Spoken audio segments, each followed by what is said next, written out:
Ora viva malta, sejam muito bem-vindos ao quarto episódio deste jogo. Já fui pesquisar o que é que tinha que fazer no último episódio. Episódio este que acabou com uma forma um pouco estranha. Mas o vídeo 2, segunda-feira. Portanto, agora os vídeos vão começar a sair de 2 em 2 dias. Só vai sair, portanto, começa a sair hoje. Quarta-feira, sexta, domingo e por aí em diante. De 2 em 2 dias, ok? Por assim uma escolha minha e também porque um amigo meu sugeriu-me isso. E eu acho que é melhor também. E vamos ver o que é que este episódio nos traz.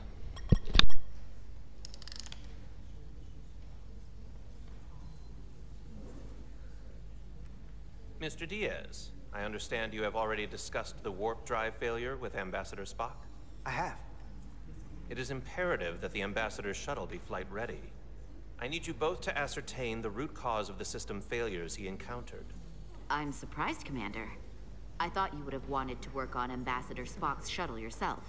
I respect the Ambassador and his many accomplishments, but I do not derive any satisfaction from interacting with his shuttle as if it were somehow transubstantiated through its association with him. Especially when I have the entirety of this starship to concern myself with. The Ambassador asked me to take a look, and I'm ready to crack this thing open. Good. You could learn from Mr. Diaz's focus. I'll take notes. Then I will leave you to it. Make note of any abnormalities in your report. Carry on. One nice thing about Vulcans. Chobok is the only person who didn't look at this and treat me like I was something to pity. Doc says I should get used to it. Doesn't mean I want to be reminded of it every minute of the day. I'm sorry I went first. Now that sounds like self-pity, and I'm even less interested in that. But Nilly... Okay. Let's just crack the shuttle open and see what we're dealing with.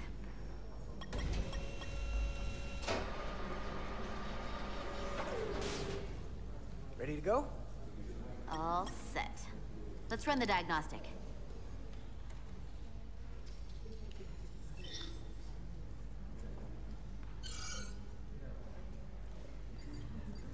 So... I know about your talk with Miranda.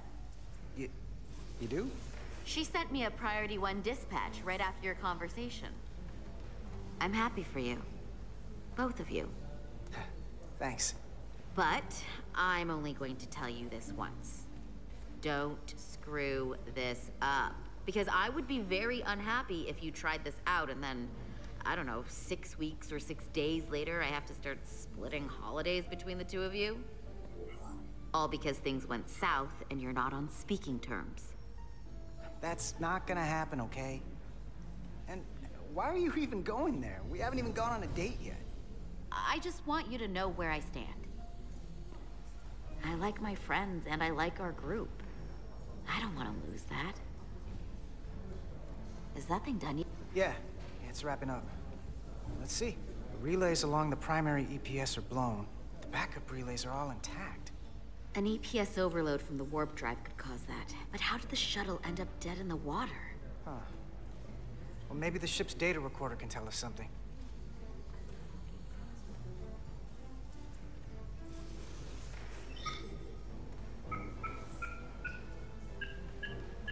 Here. They were only about 8 minutes from their plotted warp point. No faults, just those warnings. What are they?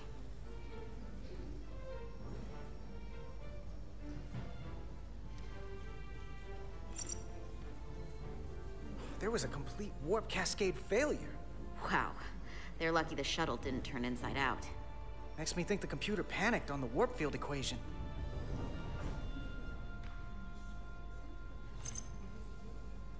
The warp field became inverted suddenly. I've seen this happen when the center warp coil cracks. A cracked warp coil throws a fault code. Still, we should take a look.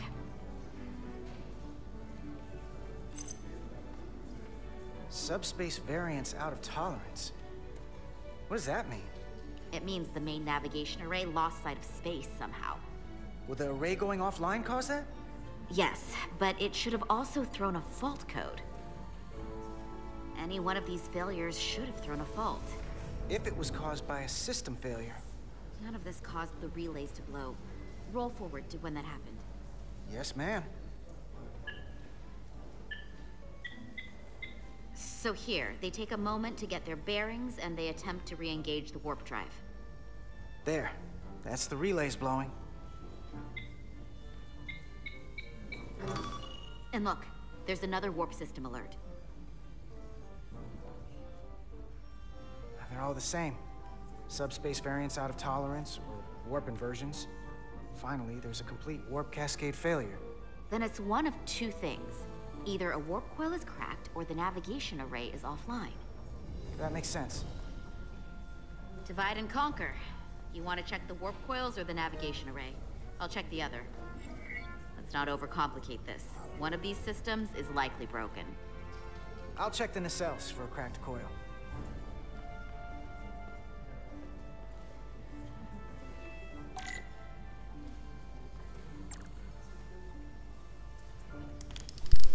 Portanto, malta, o que é que era para fazer? Chegar aqui. Portanto, só olhar para aqui e fazer isto. Só isto. Ok, mais. Portanto, agora ainda não tínhamos chegado a esta parte. Vamos descobrir agora. Usa o L1, R1 e o L2. Ok, parece-me fácil.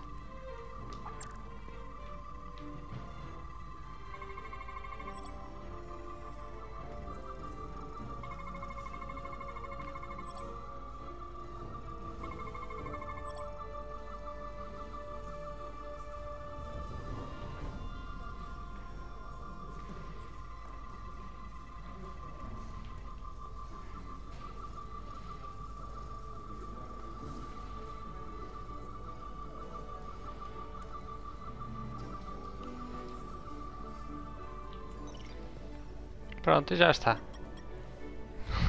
I checked every coil on the port nacelle for imbalances. If any coil in either engine were cracked, I would have detected it. So, it must be the navigation array. Except it's not. Checked and double-checked. Well, the readings don't lie. Here comes the security detail for the way team. Aí está a Miranda. E lá vem ela. Hey. I'm not here. Não estás mesmo? We're Tchau. escorting the negotiating team to the surface as soon as they come down from the bridge. I don't want to interrupt some important work. I was just hoping to see you before I go. The captain and the others will be here any minute now. Should be an interesting ride down to the surface. Come on, I'm never too busy to make time for you. That's not true. No. But I am glad you came by. No, that's more accurate. I gotta be precise with you, huh?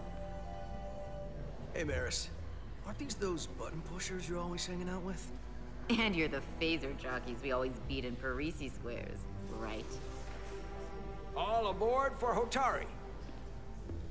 That another one of the captain's railroad things? Gotta be. I just usually zone out. Acho que esta é a primeira vez que a Zara está a ver o Carter. Já tinha falado com ele no segundo ou no primeiro episódio, já não me recordo. Mas é a primeira vez que eles estão a ver pessoalmente. Don't wanna miss your train. Pelo menos no jogo. Pelo menos a parte que nós jogámos. I do have to go. Eles podem ter visto antes e não estar no jogo, mas duvido. Isso não fazia sentido. Not gonna lie, I'd rather not leave right now. Malta. More important things on my mind. Acho que é o terceiro, né? Acho que é o terceiro. Eu estava entre o segundo e o terceiro. Mas tem que ser o terceiro. E não aconteceu no último episódio, acontece That was neste. nice. Yeah, it was. Save some of that for when I get back. You've got a deal. Eu não sei se confio muito nela, ok, malta? Eu estou a tentar que o jogo fique. Mas em todos os jogos, assim como que tenha assim um casal assim, pronto, entre aspas, acontece alguma coisa de má. Não sei o que é que pode acontecer, Larda Diaz. If you could float back down to reality, we still have a ways mas to pode acontecer alguma coisa de má. go. All right, where were we? So, the warp coils in the navigation array are fine, but the nav computer doesn't seem to think so. I'm out of ideas short of field stripping the shuttle from bow to stern.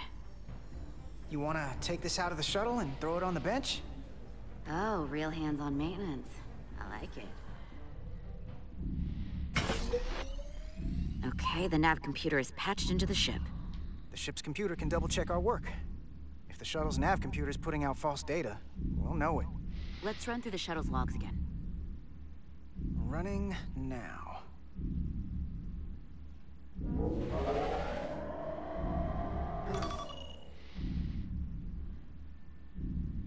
Same. Warp field inversion and a cascade failure. However, the Resolute computer doesn't show the same subspace variance. We're in the same conditions that the shuttle was in when it failed. Why wouldn't the ship's computer get a matching result? What if the subspace variance was a momentary occurrence? That's a possibility, and it would explain why the simulation under our current sensor readings failed to reproduce the issue. But a subspace anomaly strong enough to cause a warp field collapse would leave graviton ripples for days. Let's run with the momentary subspace variance theory for now. Roll forward to the shuttle's attempt to re-engage the warp drive. We need the conditions of space around the shuttle at the moment of warp failure. Resuming simulation.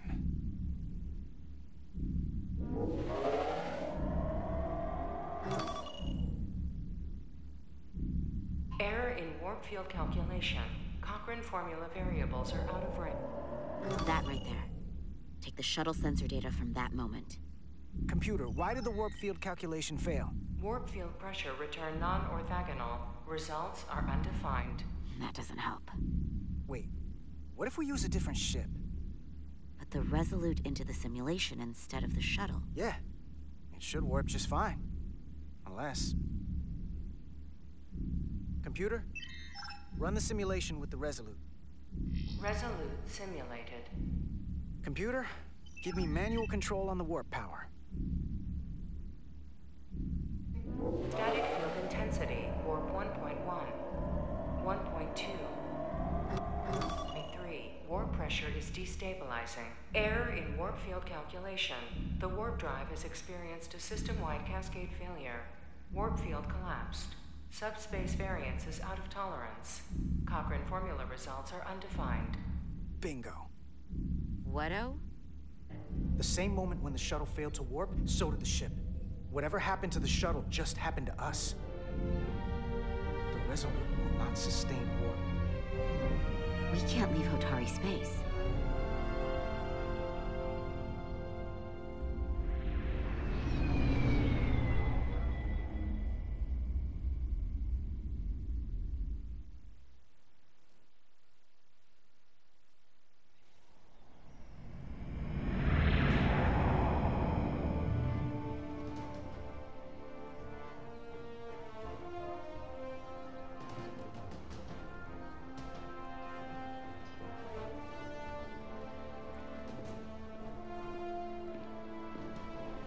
Acho que vamos voltar a jogar com a Jara agora.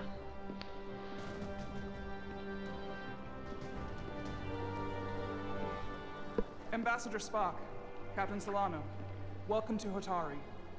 We are honored you have come. My name is Tylos Altaris, Minister of Diplomatic Affairs. The honor is ours, and this is Commander Jara Rydick, first officer aboard the USS Resolute. You'll find she has a keen mind, and unique insight into the dynamics between the Hotari and the Illydians. It's very nice to meet you. Likewise, I hope... These must be the representatives of the mighty Federation. The reigning authority in the galaxy. Or so we've been led to believe. Whether that's true or not remains to be seen. But, either way, we're grateful you've made the time to come to our little corner of the universe. And you are? This is Galvin, and this is Citron, the heroes of the revolt in the mines.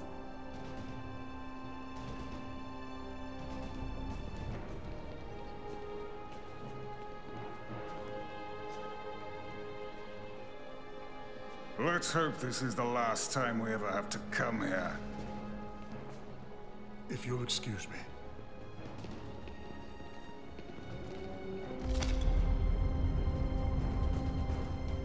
think we're about to begin. Did you hear the arrogance from that guy? I don't know what we're walking into here, but that guy was something. Something about his tone tells me this won't be easy. That was my sense as well. I doubt he speaks for all of Hotari, so I would urge patience until we speak with their queen.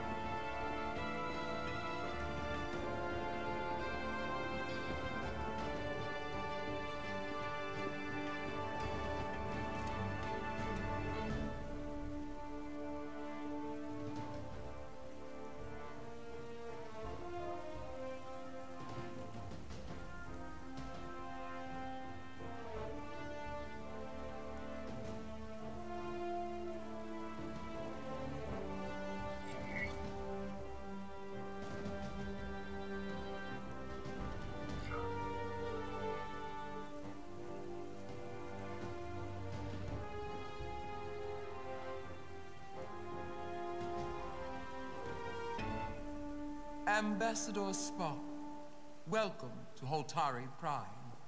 The honor is mine, Your Majesty. That the Federation would send one of their most respected representatives is not only an honor to the Hotari people and their queen, but a recognition of our stature and importance. Let's get on with it, shall we? With all due respect to the Federation and their ambassador, they have no authority here. We are not members of their alliance. We are not subject to their rule, nor yours. We demand the immediate return of all mining operations to Elydian control, as it has been for centuries and will be for centuries more. That has always been our understanding. That understanding has changed. Then you invite war. And if you cannot remain silent, you will be silenced. But his point is well taken. What is the Federation's interest in this matter? Perhaps you would have us trade one oppressor for another? The Federation remains neutral. Our only interest is the peaceful resolution of this conflict.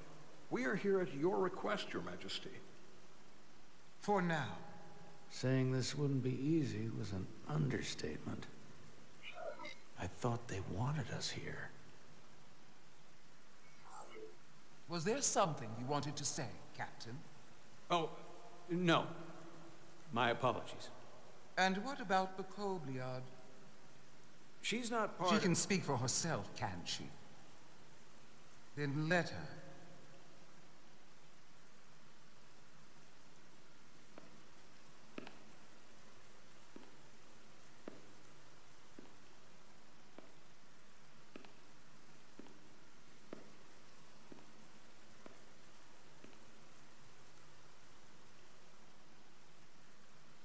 Now then, what is your name?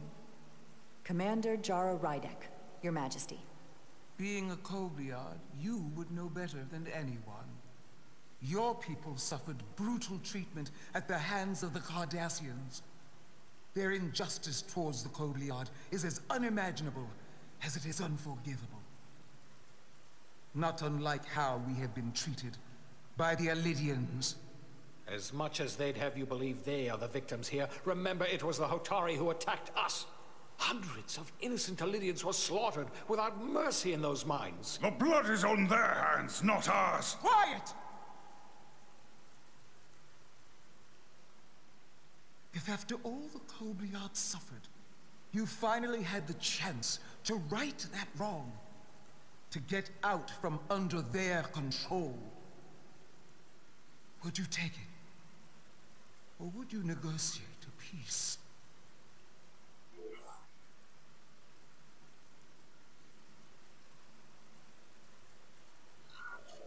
I can't speculate on something that never happened, Your Majesty.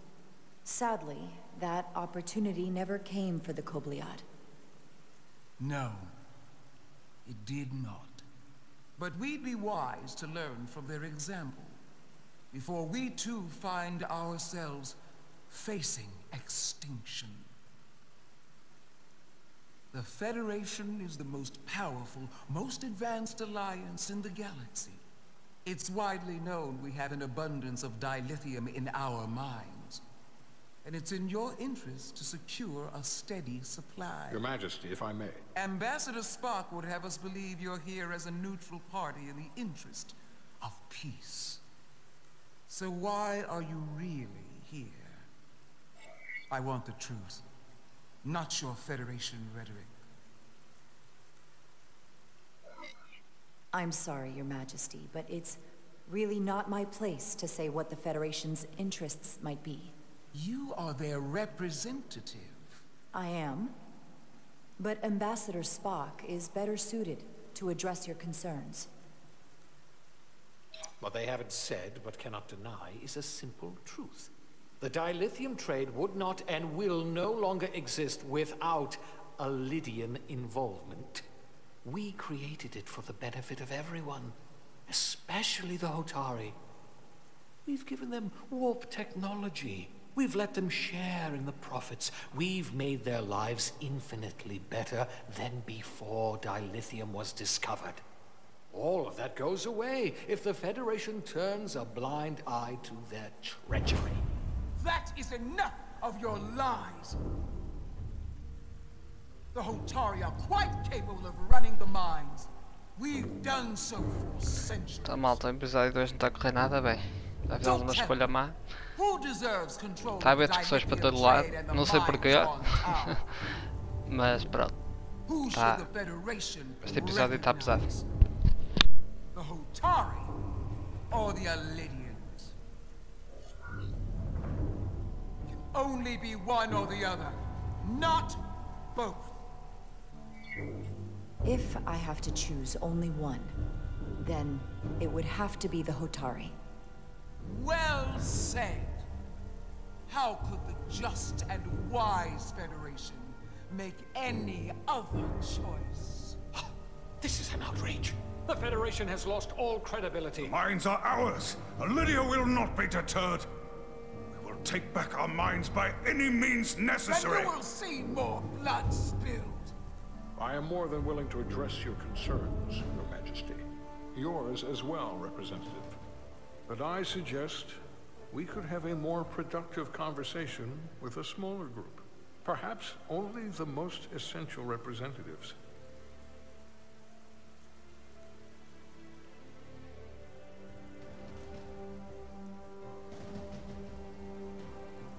I suppose there is some sense to that.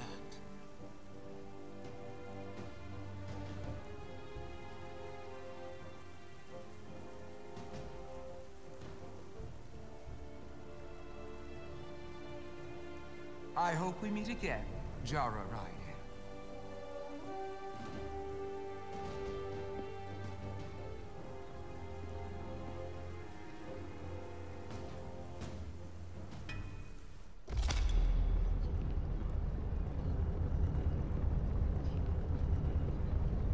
Spock and I will cover everything on the diplomatic front.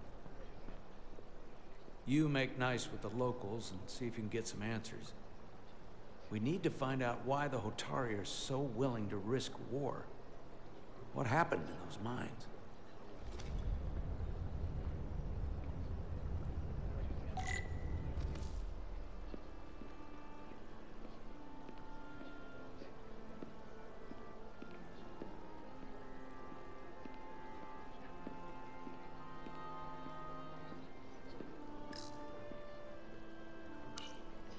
Commander, I'm glad you've chosen to side with the Hotari.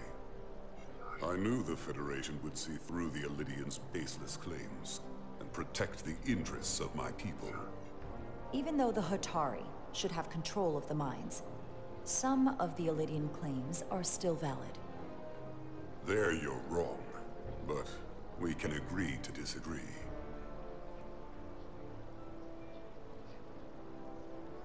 I assume you were there the day the mines were seized from the Elydians. Not seized. Reclaimed. And restored to their rightful owners. Yes, I was there. We had to be decisive. Before the Elydians could even realize their worst nightmares upon them. I'm curious why the Elydians haven't fought back. They have the ability to retake the mines anytime they want. Ability is one thing. Courage is another. The Elydians know any hostile action on their part will not end well.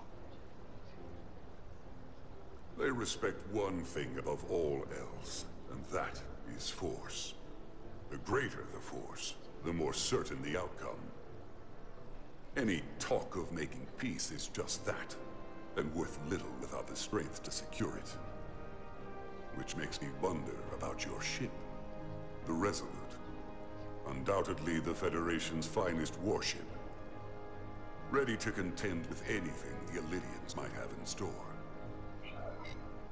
Or is that not true? Maybe I've misjudged it. It wasn't designed as a warship. More for scientific research and exploration.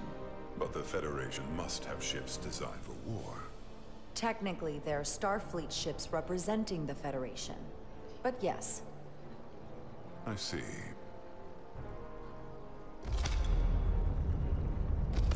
Sidron. A pleasure meeting you, Commander. I'm sure we'll cross paths again.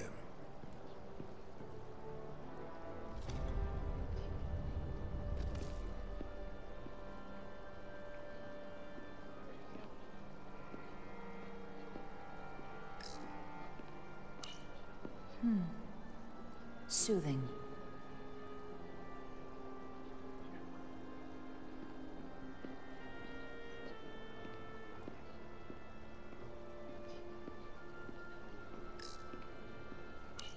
Commander Rydek, I'm encouraged to see the Federation supporting my people. I'm afraid of what might happen without your help. If anyone deserves thanks, it's Ambassador Spock. No one is more invested in negotiating a peaceful settlement to this conflict than he is. I'm so glad. We need his help before the situation escalates further than it already has. It's been very trying. I saw you speaking with Sidron, our national hero. I'm curious, what did he say? He seems to be of the opinion that negotiating for peace is a waste of time. Because force is the only blunt instrument he understands. He's a miner, not a diplomat. For the first time in our history, the Hotari have the upper hand. We see ourselves as strong instead of downtrodden. New voices have risen up. Old voices shouted down. Galvin and Sidron have become national heroes. Now, they have the Queen's ear. Better or worse, depending on your perspective. I get the sense you don't exactly trust them. I don't trust their instincts, which are leading us to war. My fear has been that the Elydians will launch an attack and crush us. You've seen their starship, no doubt. They could have retaken the mines whenever they wanted to, but it never happened. And as strange as this may sound, I'd almost say they're afraid. I just don't know what they're afraid of. It's still the same bluster and bravado you would expect from them. Was it for fear of the repercussions, once the Federation became part of the equation? Possibly. But I almost want to say this was from the very start, before engaging the Federation was even on the table.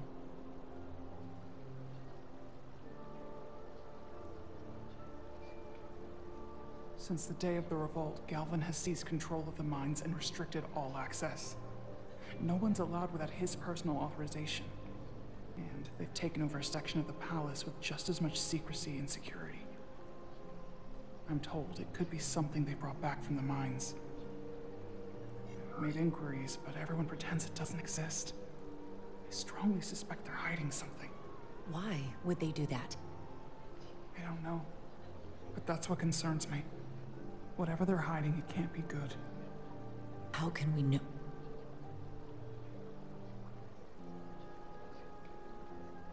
I'd better see what's happening. Do you think you can find out what they're hiding? I need to see proof of something before I can make my case to the Federation.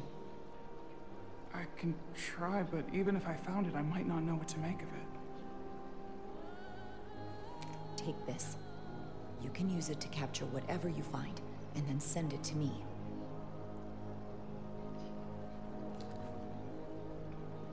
Thank you. I will let you know what I find. And I look forward to our meeting again.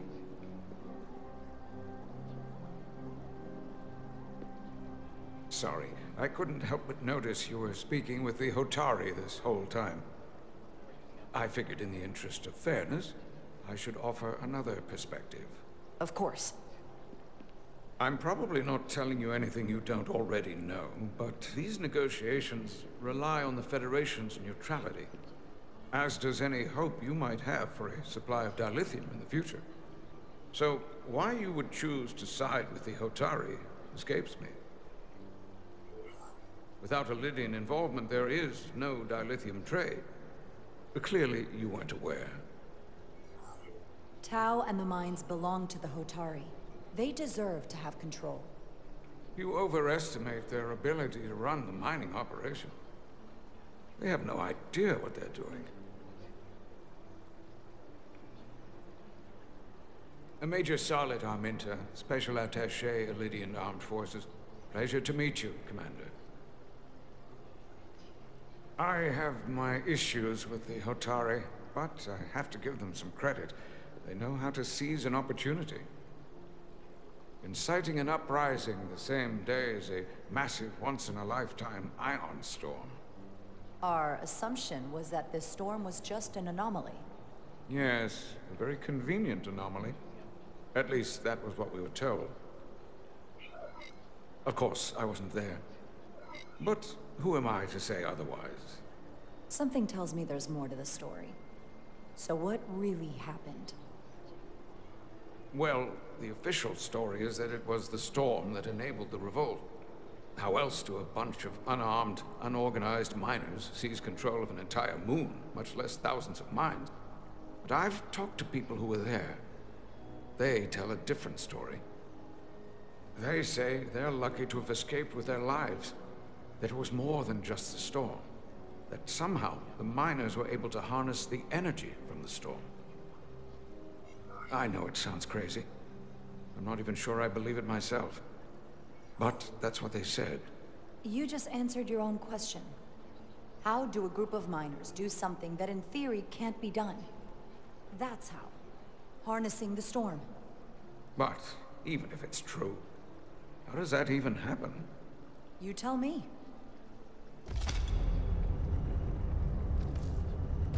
If you'll excuse me, Commander Ryder.